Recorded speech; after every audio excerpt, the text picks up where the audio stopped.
What happens when your industry is crowded and you still need to stand out? Welcome to Category of One. I'm your host, Perez, and today I'm sitting down with my dear friend and client, Brent Weaver, CEO of E2M Solutions, a 300-plus person white label services company helping digital agencies scale through WordPress, e-commerce, SEO, content, and AI-powered solutions. Brent has spent decades inside the agency world building and exiting companies and now leading E2M through a pivotal moment of growth and reinvention. In this episode, we talk about what it really means to be recognized in your category, why it's so hard to sell when clients don't fully understand what you do, and how branding shapes perception long before sales conversations ever happen. What makes Brent a Category of One is his commitment to not just playing the game, but redefining the level it's played at. This conversation reminds me that clarity changes everything. You're not going to want to miss this one. Let's dive right in. You're one of the handful of people that really leaned into branding.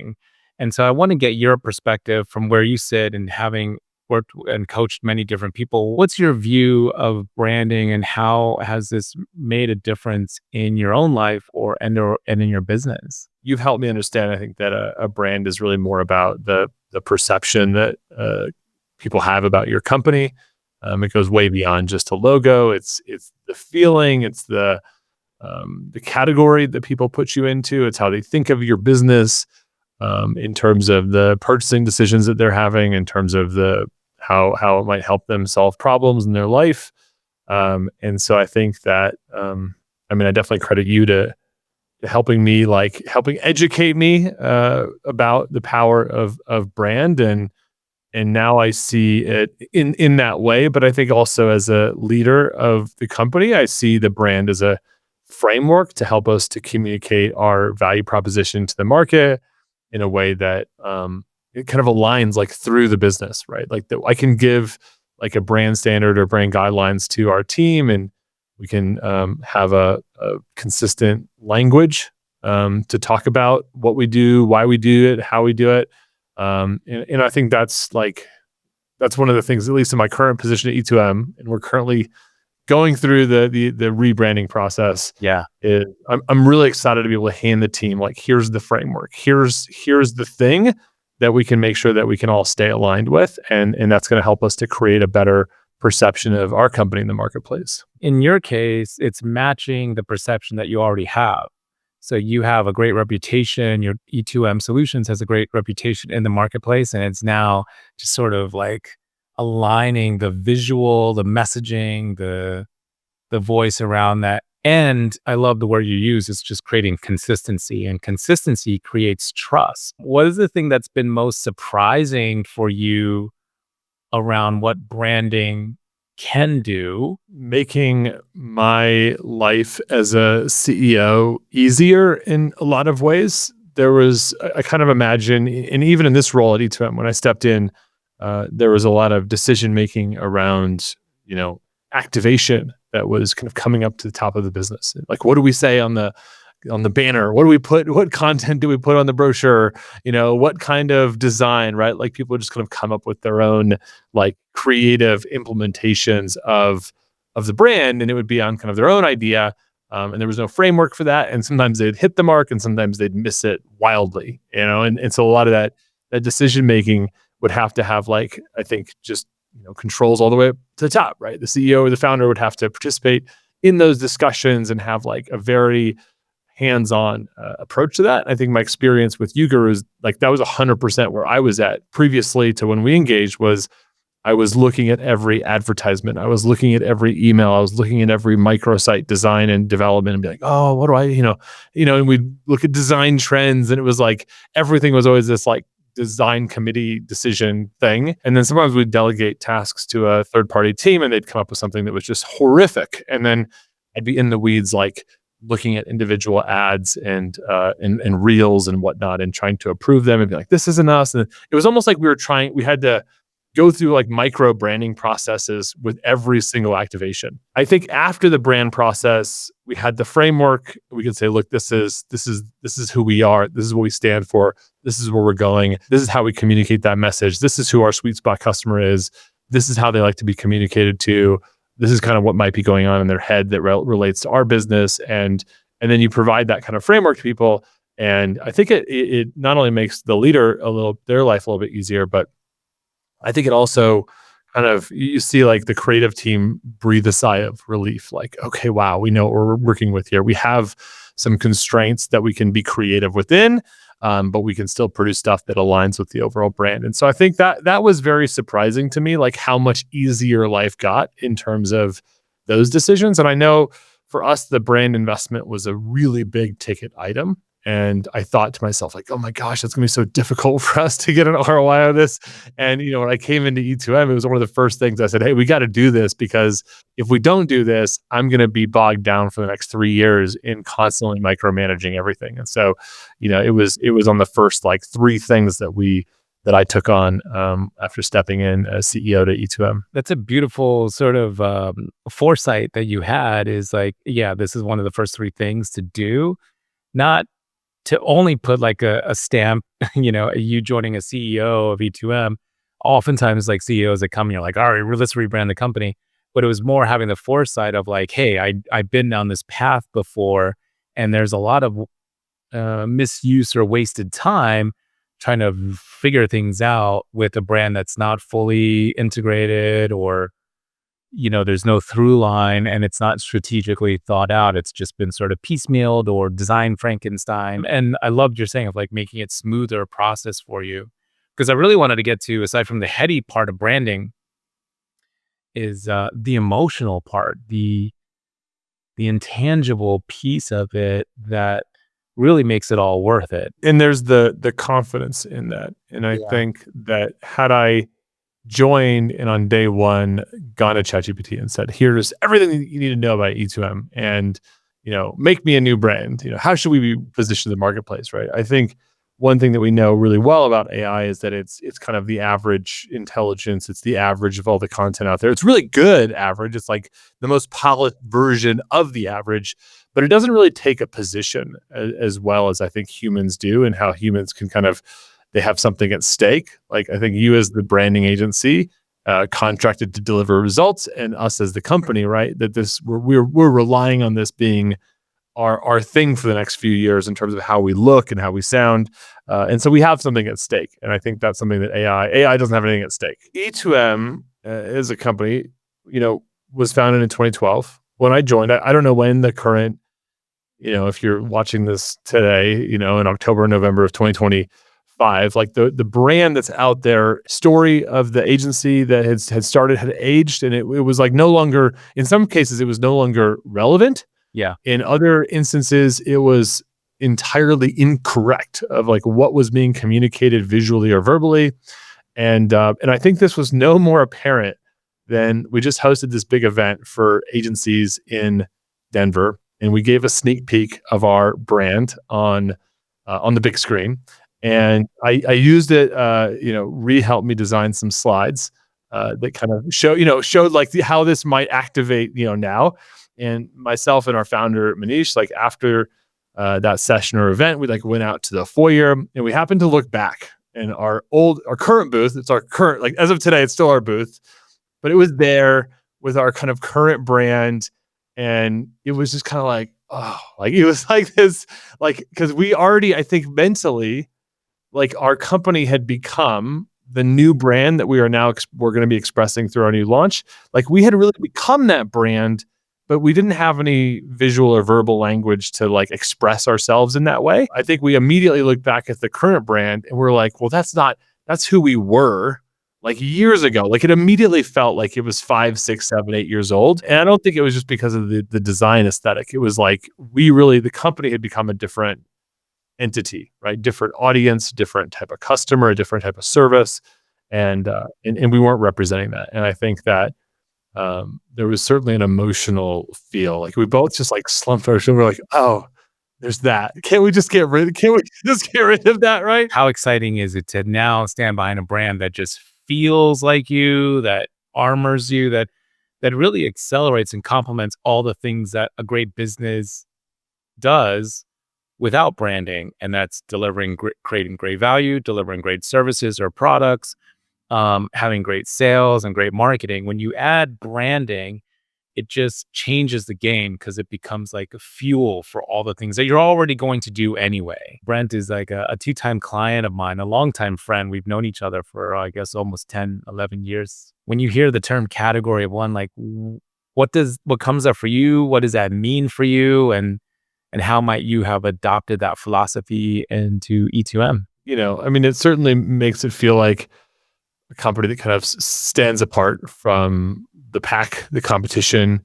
I think there's some business strategy. Like I think if I look at the current white label landscape for where E2M operates in, there's a lot of players. There's some positive sentiment about the market. There's some negative sentiment about the market. I think some people have like kind of pre-existing views. I literally just got off a call with an agency. He's like, yep, tried some white label partners. Some went okay, some went terribly bad, hopefully you guys aren't in that situation. And, we've got really high retention. We've got a very high bar for what we expect out of our team. We don't view ourselves as like just white label or just outsourcers. And so we really view ourselves as growth partners with the agencies that we work with. Obviously bringing me on as CEO was a part of that vision. We just launched this event for AI it's an AI education event for agency owners. Nobody in the white label space is doing anything close to it. We launched AI services for our agency partners. Nobody is doing anything close to the level of that we are. The level that we support and partner with agency communities.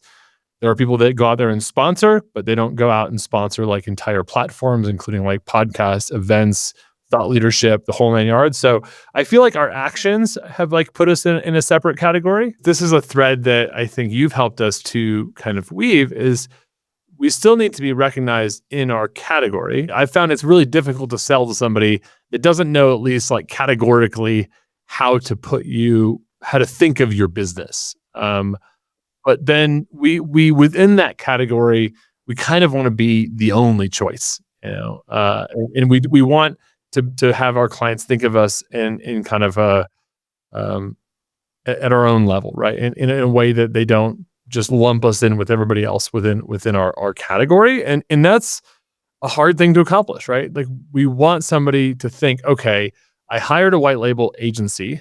It didn't go well.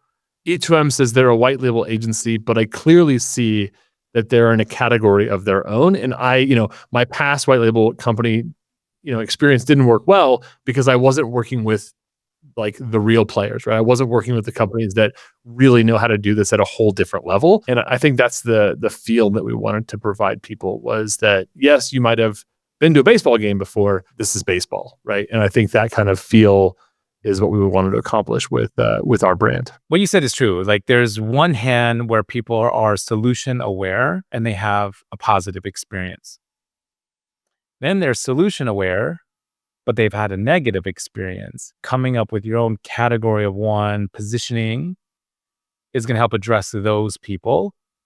But then there's a whole other category who aren't even aware of white label as a category that you could probably open up yourself to, and they might be more interested in a strategic growth partner. So I want people to understand a little bit about you. There's a reason why you got sought after to come work for this company. So give the people listening in like a glimpse into who is Brent Weaver and what drives him and motivates him. Husband and father of two young, amazing boys and an amazing wife, my wife, Emily. And I think, if there's like the iceberg that is Brent, under the surface, my family is such a huge part, like behind the scenes of how I spend my days and kind of prioritize my life is, just creating this like, kind of like a canvas for my family. Like we live out in the country in Parker, Colorado, and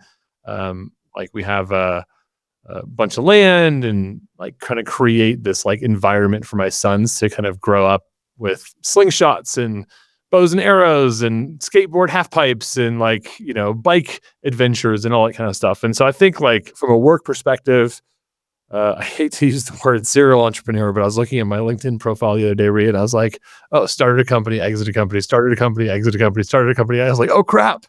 I'm gonna be one of those dudes that shows up to a podcast and says, I'm a serial entrepreneur. I'm like, so I don't really identify with serial entrepreneur, but like facts are facts. I've started a bunch of companies and have exited them, which I think most of those businesses I ran for over 10 years. And so I can say that I have put in some like loyalty to like the business and the brand and maybe some stubbornness to executing this stuff and trying to like make sure it's successful no matter what. Like they might not have been the most revolutionary business models, but by gosh, I put in the effort to make it work as a business.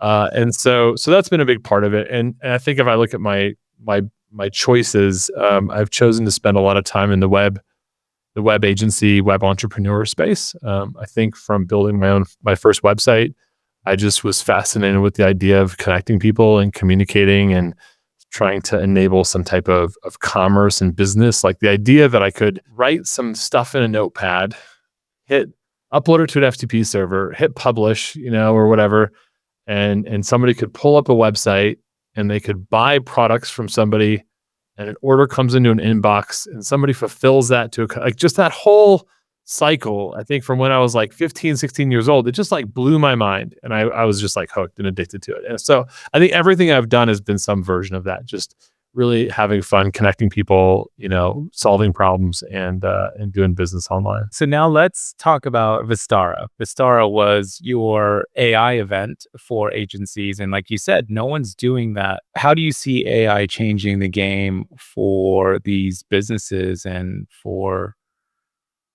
the business landscape in this space? LLMs are great at creating digital assets, whether that's copy, graphics, code, right? These things that agencies, it's been kind of the bread and butter of agencies for the last 15, 20 years. AI is incredibly good at those things. Is it perfect? No. Is it getting better exponentially? Yes, which is kind of crazy.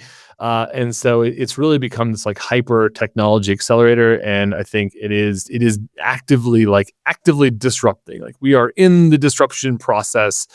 Does anybody know what this landscape is going to look like in 12 months? Like really not much, right? We'll probably be using some different tooling. We might have updated processes. So I think AI is actively disrupting agencies. Our company depends 100% on our agency clients being successful. And so as we started seeing these tooling come out, it's like, okay, if we're going to help our clients navigate this disruption, we know educating them is a piece of that equation. Probably inspiring them is a piece of that equation. Also just persuading them to make this a priority. And we were doing a lot of thought leadership to our clients, like, hey, AI is a big deal. It's important. Come to our webinars, come to our sessions. And our founder, Manish, he's a very forward thinker in the space. And he said, he's wanted to do an event for multiple years. And I think the opportunity for us to theme that event around AI for agencies was kind of that missing link. And so we said, let's do an event. We do it this year or wait and do it next year, have lots of time to plan it. And we're like, look, this is an urgent thing. Agencies need to move. And so we said, let's do it. And, 3 months later, we had, 120 or so agencies in a room and focused on AI. And it was incredibly successful. And it also, I think the feedback I've gotten is people are still buzzing. They're still like, oh my gosh, I'm so excited about this. This is like helping me think about the future. I feel confident. I don't feel like I'm going to lose my business because of some AI innovation. You sold out the event, and I believe you sold it out rather quickly, right? So I've done a lot of events, and I'll say I think we got a lucky break in that this is a hot topic, but it was three weeks. And in all of I've been doing events for my former business. I've been doing events since 2015. I mean, I can tell you when I had my agency, I did several lunch and learns and other local marketing events. I one time did an event. I bought out a whole restaurant because I was like, social media, it's the future. We got to do. So I bought out a restaurant. It was me and three people. Three people. Three of us had the full. We ate full course that day, right? I certainly have done events that took a lot more effort. Like it surprised me. I was elated, and I think if anything, it just helped us to, focus on the event experience, which I believe our attendees really felt that we weren't, struggling to book seats until the last minute. I mean, listen, you can combine all the ingredients of you having the reps in putting butts in seats at an event, combined with the fact that topically, it's a very hot topic. It hasn't really been done before in your space, which is the whole, category of one kind of energy and mindset. How much of it do you think is that people are also just really craving that human to human connection? We all went fully remote in 2000, and I think a lot of agencies, I think in the overall digital agency landscape, it's very infrequent that we come across somebody who has a physical in-person office. And even the ones that do, they're like, yeah, we do, but we just keep it for a mailbox and et cetera. So like, I think our industry in general is certainly craving that real world connection. And so we were being told that, like, hey, we've got to do this.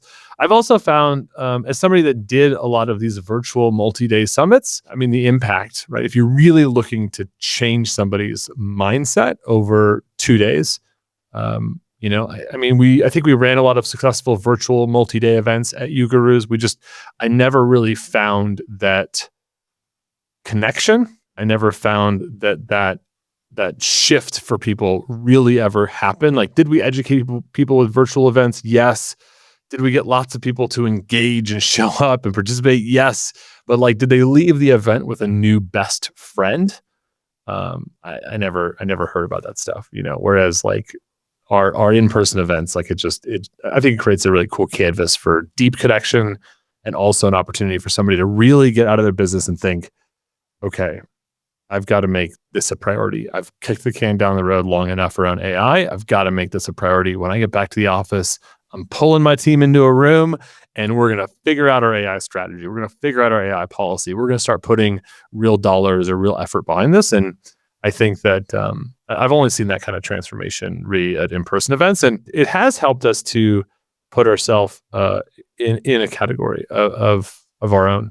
I'm actually going later this week to meet with a competitor of ours, and like, just looking at from the outside, right, what they're doing, what we're doing, it's like I can tell they're like, wow, like what you guys are like pulling off some big stuff, and I think that and that the event has obviously been a big part of that. I have this framework that I've been kind of introducing into the marketplace, or its acronym. It's called BUFO, BUFO. The B stands for the best at something. The U stands for the most unique at something. The F stands for the first of its kind, or the first to, or the first on the list. And the O is the only in the category that does this, the only in the category that is that. Which one of those 4-letter acronyms would you most resonate with? And like, fill out the sentence. E2M is the... Like, if we boil it down at a high level concept, like we do that function, like that's the job to be done for our clients, is like helping them to produce websites or produce SEO deliverables, produce PPC. And I do feel like E2M is the best growth partner for digital agencies. Now, in the Vistara camp, I could see us saying that we are the first AI first white label partner to create an event in a community around AI for agencies. And right now we're probably the only two. Now, I don't think that'll be a forever thing. I think that will evolve. I mean, certainly as people start to learn how AI services are sold in the marketplace, we'll see more and more people entering that market. For certain, we will not be the only, and also for events, right? I think it's hard to build a brand around an event, and it's hard to build a really great reputation. It takes a lot of work. It's like Godspeed to anybody that wants to do it, because I just know how much energy and effort and risk it takes to pull it off. Anybody can put up a shingle tomorrow and say, hey, we're a service provider for XYZ. Come hire me for delivering that service with very little risk, right? A laptop and an internet connection. But I think putting on an event is an area where like you've got to there's something at stake for that. Particularly in the size that you're doing it. And so there's hotel, there's room blocks, there's food and beverage, F&B as they call it, right? And then there's like insurance, then there's getting people to come to the event, and then there's the whole booth and and set up. So it is a big ordeal. And there's nothing beats it when it comes to the transformation, when it comes to the deep connection, when it comes to really cultivating that relationship, particularly with people who are coming into your ecosystem for the first time, or if they're an existing customer, it kind of cements and deepens a relationship. Category one is for me and for first and foremost, it's a mindset, but you also want to constantly evolve. Like the reason why it's a mindset is like there's other people that are going to kind of like using the Ryan Dice example. There's other people that are going to follow your footsteps, and then you have to keep moving up, or you have to keep innovating and being more creative. So I'm sure I still have some visionary entrepreneurial like kind of bent to me, but as more of the CEO kind of running the business day to day, Manish, our founder, has certainly like stepped well into that visionary component. 20 ideas before breakfast, right? Like, and I have to kind of figure out, okay, well, which of these are we going to actually like bring into the strategy right now, which we're going to execute later. But I think also, so we've got kind of his visionary multiplier effect. And then some of our other leadership team, like Kushbu Doshi, who oversees our AI services team, Vishal, who oversees our digital marketing team, AJ, who oversees our web team. Like I've now seen like the power of when we're all kind of working in concert towards innovative and big ideas, what's possible. And that's something that I think is hopefully going to help us be either the best or unique or first or only for longer. Because again, the more people that are like co-creating that, I think the harder it is to replicate that. When you really have like a great team that's coming together for a common purpose, I think it creates that like multiplier effect. It's really hard to be unique in the marketplace and not have some help with that. So I think I've had an incredible amount of help while I've been at E2M these last 5 months to make that happen. One of the questions that has been coming up as I'm kind of doing these interviews is that sometimes for some people, standing out, being different, being bold, being unique has been met with either some hesitation or concern, or maybe some people being afraid to kind of stand out there. Was there anything like that for you where being category of one energy, being different, unique, it was scary? And if so, like, how did you push through that? Or has it always been like exciting and comfortable for you? I mean, we have certainly a positioning statement or a positioning strategy around, and I'm happy to talk about that. We haven't rolled out our brand yet, but this idea of black label for E2M, that's something that is an idea that kind of was created through this rebrand process, and putting some positioning around what it means to be like what our black label promise is, what our black label standard is within a white label industry. And I can tell you, it's like wearing a kind of it's a really simple concept, but kind of feels like wearing a pretty loud outfit to like the downtown or whatever at night, right? You're putting on some new dress shoes, a new shirt that's maybe a little bit not your normal style. And I think sometimes there's a little hesitation there and you have to kind of try it on. I think one thing I've learned from you is being willing to kind of try it on, see how it feels, see how people respond to it. Does it feel like something that's energizing the conversation? Does it feel like it's becoming a distraction? And so we're kind of still waiting to see how that helps to enhance our positioning. But I think certainly there was some trepidation, but also some excitement around like, okay, wow, we could really own that term. There are many white labels, but there can only be one black label because nobody's using that in our space. And if somebody decided to jump in and use that tomorrow, that people would be like, well, wait a minute, you're copying E2M, right? There'd be an immediate like, view that that's something that they didn't come up with. So I think that's something that, we're still kind of working through that process and waiting to see how that rolls out in our activation. But certainly, I'm excited to give it a try. This is one of the things I like to talk about. I'm sure we're all familiar with the hero's journey with Joseph Campbell, but like it's really crossing that threshold from like this old version of E2M to this new version. And sometimes crossing that threshold can be both scary and exciting and trepidatious, and or sometimes you just kind of throw yourself over it. You're like, okay, well, this is where we're at. I will give you another example. Our last brand, the direction we chose, you gurus, it was for better, it was a pink logo. It was a pink logo. And if you would have asked me, 100 times before we started the process, would you ever have a pink logo for a company? And I'd be like, no, You of would have course said not. Of no. course not, right? We would have said no, right?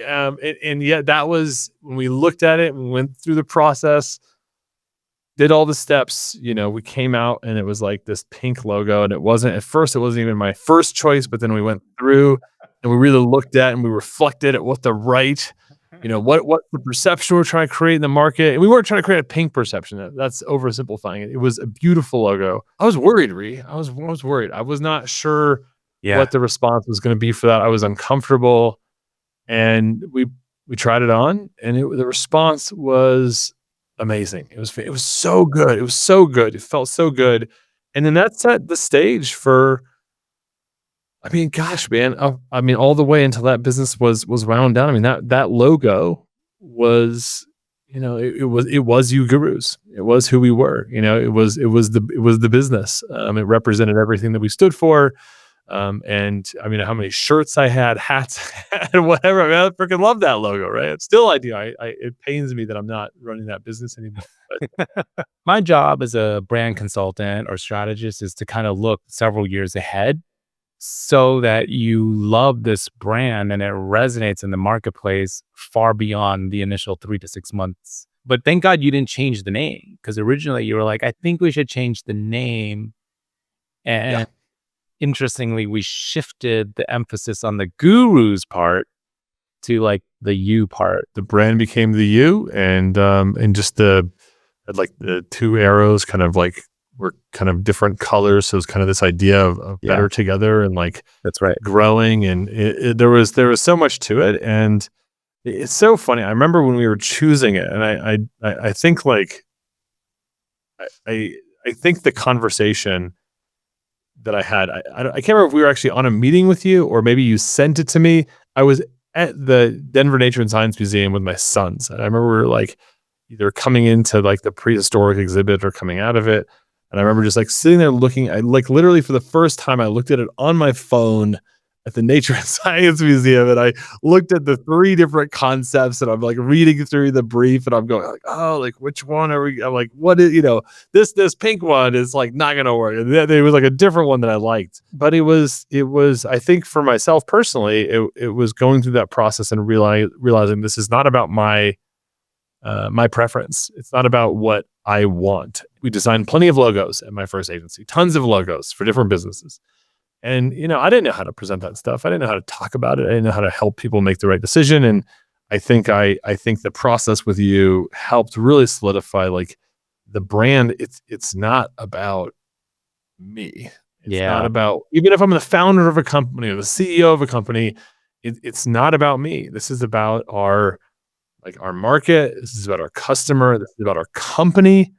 It's not about what I want. It's about what's best for what we're trying to accomplish. And I think that was, I think that process helped me to really understand that. And then on the backside, again, as I said, if and I actually did at some point look at the original brand deck that you had sent over, and it's just so crazy how much emotional energy got tied to the direction we chose, because I look at the other concepts and I'm like, there's no way that could have ever been the company, right? There's no way that I could have ever stood in front of 300 people at an event and had that as our logo. It wouldn't have worked. Too bad we can't A/B test it. You have to kind of put a stake in the ground and saying this is who we are. And it's got to, in some sense, feel right, or at least feel strategically right to be able to kind of go down that path. God forbid you're Jaguar or whatever, and you launch your brand and the market eats you alive. Fortunately, I've brought in the right people to make sure that never happens to me, where we never launch a brand and then the market rejects, the iteration, right? But I imagine that would be tough for a company to have a beloved brand and for people to not respond positively. I think fortunately we took the risk. Our customers responded with love, and just they absolutely loved the launch of our brand. And everybody I've showed the new E2M logo to has been oh my gosh, this is so awesome. I can't wait for it, right? I'm going to punctuate what you said. It's what the brand wasn't about me, is what you said. And it was really about we. And it was the community. It was about the company, but it was also about the community.